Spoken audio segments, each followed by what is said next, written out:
overall impact there? Well, just their mere presence is going to have a significant reduction in crime in real time. Absolutely, that will be the case. We will see that in short order once they're deployed and they're being utilized effectively. Now, the question is what are the optics going to be? Are there going to be some unintended consequences? You know, Memphis has had some issues relative to their policing. We had the Tyree Nichols beating and killing, where there's a divide between the community and the police department which serves them. And is the optics of having law enforcement in these communities going to further put a wedge between the community and law enforcement? And if that's the case, that could be detrimental to the future of law enforcement in that city.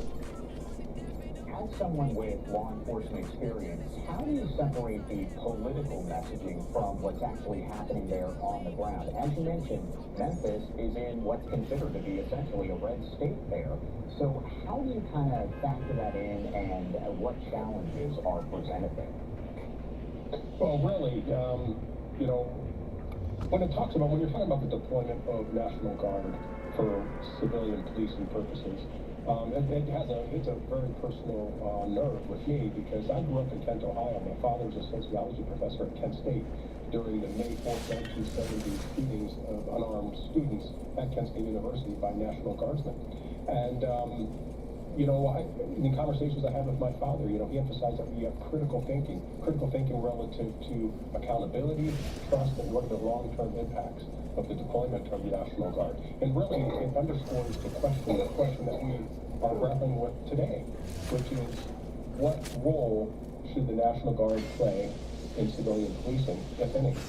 And that has yet to play out in determining whether it's appropriate.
think I just answered that.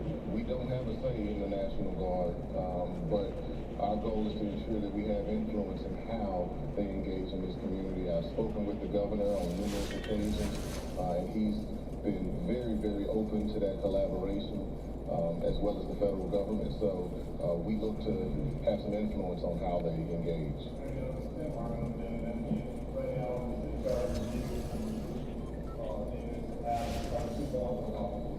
Correct. No, that does not change.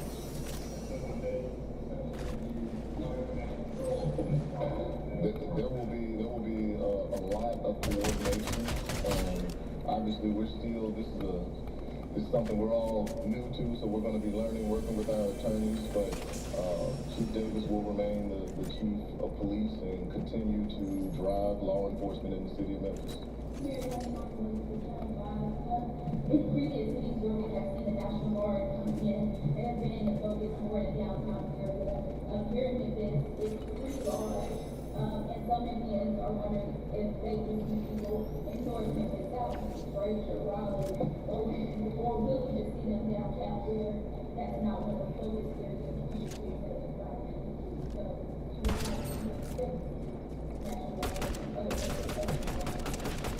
Again, that's one of the questions that we have. We want to make sure that it's geographically diverse. The areas that would be covered and how they cover them is still a question, but we don't know the answer to that right now. Memphis is not the first city Right. administration decided they want to what are motivations, best practices, or what to learn from how other cities are doing? Well, I've had conversations with Mayor Bowser in D.C., and she has developed a working relationship with the team that is there. And our goal is to make sure that we have a working relationship with whatever team comes to the city, so that we can align their efforts with the efforts of our law enforcement. Okay, that was Mayor Young of Memphis speaking on the possibility of national veterans being deployed to his city. Fox's Caroline Shively put together this graph of everything happening with the situation. Let's learn a little bit more. President Trump announced Friday he's sending National Guard troops to Memphis to fight crime. Unlike Chicago, long rumored to be the next deployment location, Trump says Tennessee officials support the move. The mayor is happy. He's a Democrat mayor. Ahead of the announcement, Memphis Mayor Paul Young said he'd work to ensure any state and federal help would build on the city's progress. But on Friday, Shelby County Mayor Lee Harris said he's exploring whether the county can legally block troops from coming to the city. Military personnel in American cities do represent occupation, and the biggest fear is we lose our democracy. This week, the Memphis police reported overall crime is at a 25-year low and murder at a 6-year low. But that's coming off a year ranking Memphis as the most dangerous city in the U.S., according to 2024 FBI crime statistics, when the city's crime rate was almost 344% higher than the national average. It is the elected officials that have supported soft on crime, leftist policies, defund the police. They're the ones that are saying, oh, no, there's no crime here. And of course, you talk with any citizen, and they'll tell you differently. The president has also mentioned New Orleans and Baltimore as cities where he makes them troops now. In Washington, Caroline Shively, Fox News. My colleague, Christina Evans, spoke about the idea of redistricting. We are going to be switching gears here, by the way, to Capitol Hill. Take a live look at the U.S. Capitol. There it is, where the sun is setting there. Time, it's about 7 p.m. in the nation's capital. That is a live look, by the way. Since you hit the replay button up, there is a live look at the U.S. Capitol. Redistricting has become a huge conversation as of late. And it all has to do with the balance of power in Congress.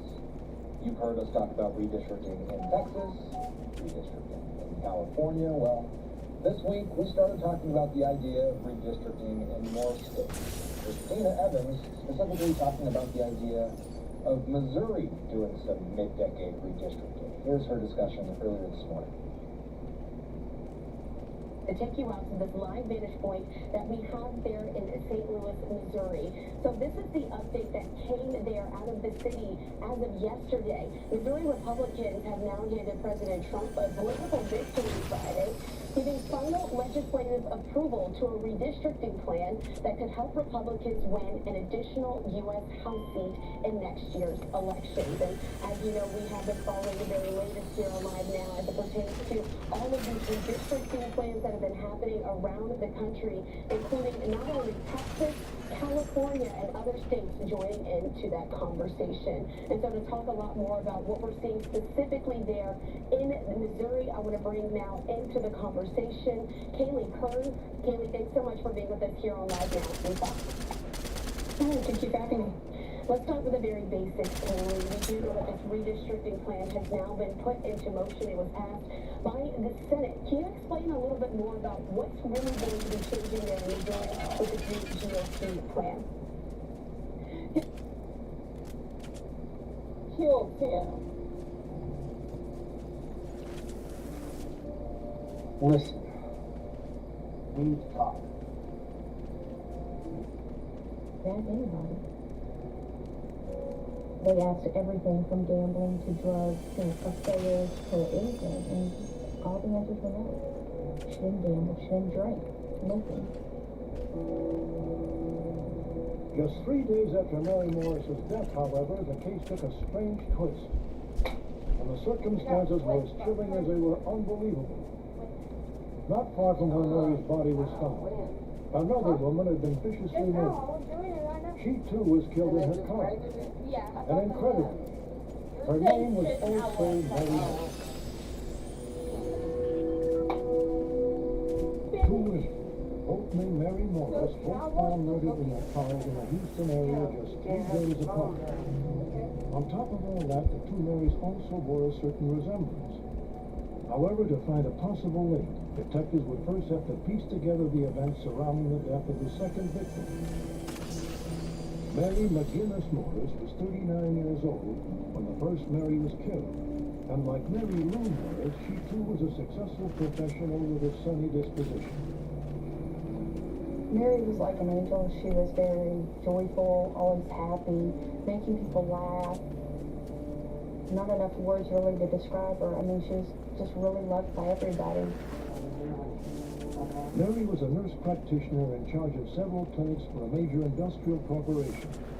She was dedicated and excelled at her job. Anything basically a doctor would do, Mary did. She would work 14 hours a day, not think twice, go back in of an evening, weekends, whenever she was needed. Mary got along well with her staff, but according to friends, one new employee, a male nurse, was a poor fit right from the start. And the relationship quickly went from bad to worse. Mary became increasingly nervous and distraught. She told me that she was afraid of this person that she worked with, and I said, do you really think he could hurt you? And she said, yes, I do, and I think he could do worse. Soon after, Mary told friends she stopped by her office one evening to pick up some papers, only to make a disturbing discovery. She found things out of place on her desk, pictures turned to face the wrong direction. On his desk was written the words death to her, which she assumed was written about her. She made a phone call to me on her way home, and I could tell that she was shaking. Okay, then. What's going on? This whole thing is really out of control. She got home and she asked me if I would provide her with a gun to carry with her for her own protection. She asked me to go over the handling and use of the gun. When we were finished, she asked me to place the gun in her car under the driver's seat.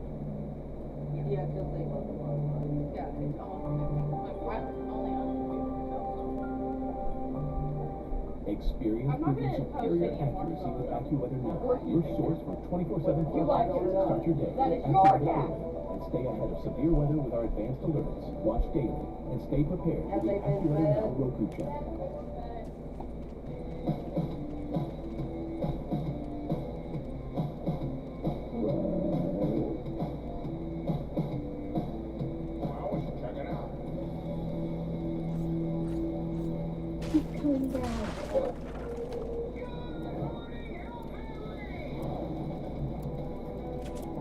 No greater love has ever been shown to my family. Seriously, guys.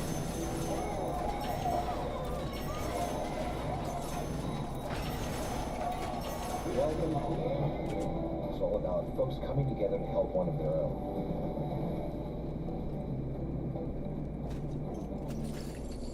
When it comes to big personalities, Dr. Phil's Merit TV has the biggest and the best. Steve Harvey, Nancy Grace, and the man himself, Dr. Phil. It's the best of Dr. Phil's Merit TV on Roku. Escape into a world of endless beauty and travel to faraway lands. With Steven Literacy, your window to the world. Say it like you mean it. Victory starts in our feet. Things are not only about to change, but it's going to be better than you've imagined. Do I have any believers and not doubters in the room today? I know we do. It definitely is true. If we live for them. I don't need to think about it. The only way this works is if we trust each other.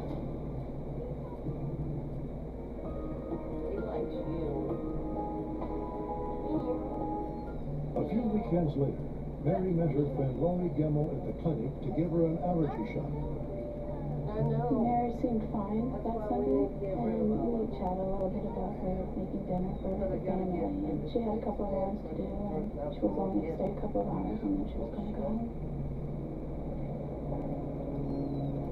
Later that afternoon, Lori says she received an alarming phone call from Mary. When she was in the drugstore, she saw somebody that gave her the creeps. She said, I'm just going to run across the bridge and turn off my computer and slide out of the building and go home. Police aren't sure what happened next, but 12 minutes after saying goodbye to Lori, Mary made a frantic call to 911. We're not releasing the content of the tape.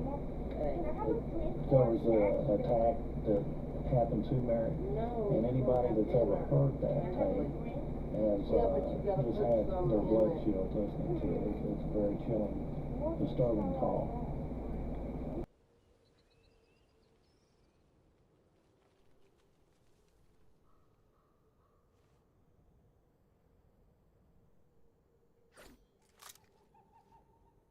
Mary's co-worker at the clinic. Allegedly, he had left on bad terms, quitting his job after several failed attempts to discredit Mary. Detectives say they have evidence that they linked the co-worker to the crime, and he remains a suspect. Investigators also had questions for Mike Morris, Mary's husband. Morris claimed he was at the movies with his daughter at the time of the murder. Detectives had concerns about his alibi and uncovered several other troubling issues. First, according to police, Morris intentionally stonewalled the investigation through his own actions and by refusing to allow his daughter to be questioned. He wouldn't meet with us without an attorney. Witnesses don't need attorneys. Suspects generally have attorneys. Mike Morris says he was simply following the advice of some trusted friends. Several of these people suggested that I take an attorney with me, not because I had anything to hide, but just to have somebody with me that was familiar with the procedures. Detectives were also suspicious about Morris's refusal to take a polygraph test. I was on anti-anxiety medications. I was on antidepressants. I wasn't really sure that this polygraph examination that they were talking about could adequately compensate for all of those conditions. Further, according to friends, Mike and Mary Morris were having serious problems with their marriage. When Mike heard rumors of an alleged affair between Mary and a family friend, he confronted them head on. I can tell you that at the time that happened, they both looked me in the eye and they both told me that there had been nothing inappropriate in their relationship. And I didn't see any betrayal in their eyes. Then there was a question of motive, what detectives say compelled them to follow the money. A life insurance policy that would pay out $700,000. There was a large amount of life insurance on Mary Morris, which Mike Morris was the beneficiary too. There were a lot of reasons right there for, in the way of a motive for Mike. Finally, what police consider most curious of all the evidence against Mike Morris was a call he made to Mary's cell phone around the time detectives believed she was murdered. There was a phone call some 2 hours after Mary Morris made a very desperate and chilling call to 911. That call was made by Mike Morris. The problem is, this phone call lasted for 4 minutes. This was, by all indications of the cellular telephone company, a completed call. What you have to wonder is, what did that phone call either set in motion or end? Normally, the cellular service would have kicked in and said that the party you were calling was unavailable. I didn't get that. I don't know why I didn't get that. But as long as the phone was ringing and I thought that there was a possibility that she would answer it, I let it ring. But if the call went unanswered, detectives questioned why it showed up on Mary's cell phone bill. I don't accept that Mike made this phone call and that the phone rang for 4 minutes. It's not possible. The question is, who answered the phone on the other end? That's what the big question is. And what did they talk about for the 4 minutes? Was Mike Morris talking to his wife's killer? He adamantly denies any involvement in her death. I had absolutely nothing to do with the arrangement of Mary's murder. It's a hurtful insinuation, but I know that it's absolutely untrue. Despite Mike Morris's denial, police say they have not eliminated him as a suspect in his wife's murder. Mary's co-worker is also still under suspicion. Perhaps the answer lies in a possible link between the deaths of Mary McGinnis Morris and Mary Rubin. One theory speculated that an inept contract killer had been hired to murder the second Mary Morris and kill the first Mary Morris by mistake. That theory was fueled in part by a telephone call allegedly made to a Houston newspaper. A call came into the Houston Chronicle, and I verified this with somebody at the Chronicle. Between the time the first Mary Morris was killed and the time my friend was killed, saying something to the effect that they got the wrong Mary Morris the first time. The hit gone wrong theory was further bolstered when detectives determined that the wedding ring of the first Mary Morris was missing. If someone had put a hit out on a person, that's what they take back to show that they actually killed that person. Despite speculation that the two murders may have been connected, detectives have their doubts. Well, with the remoteness of the location where the victim was found, as well as the effort that was taken to, destroy the evidence in the vehicle, that would be consistent, with a contract killing. But with the background of the victim, that doesn't seem likely. The first Mary Morris was a mistake. It was a missed hit, a botched hit, something like that. There's not anything that we found that would support that. Detectives continued their search for any clues that might connect the two Mary Morrises, but came up empty. They later concluded that with nearly 300 homicides in Harris County that year, the murders were a bizarre coincidence. However, the family and friends of both Marys believe that explanation is simply too far-fetched. The astronomical odds that two Mary Morrises was guilty are very similar to me. That's what it is, astronomical, if they're not connected. I can't help but think they have to be related. I can't imagine that two women with the same name would be murdered within 3 days of each other, both found in their cars, and not have that be related.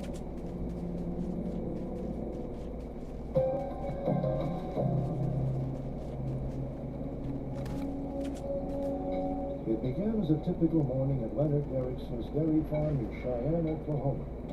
Yes, breakfast is ready. Leonard made breakfast for his 19-year-old son, Jerry. And the two sat down to eat before a long day of chores. Then at 9 a.m., a visitor arrived unannounced in a white pickup truck. Good. Okay.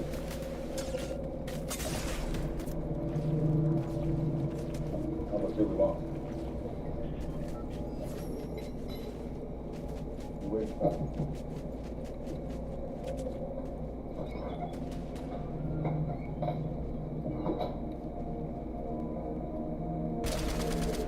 Leonard spent several minutes talking to the driver of the truck.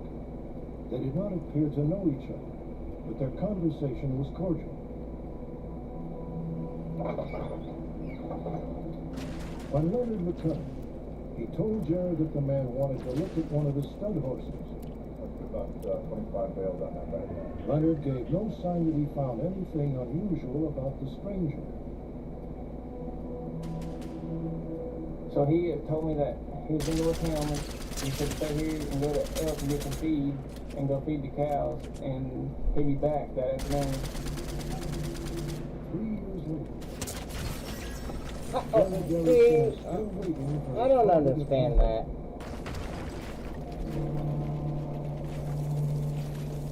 On March 14th, Leonard Derrickson voluntarily left his home with an unidentified man and never returned. Nobody has any idea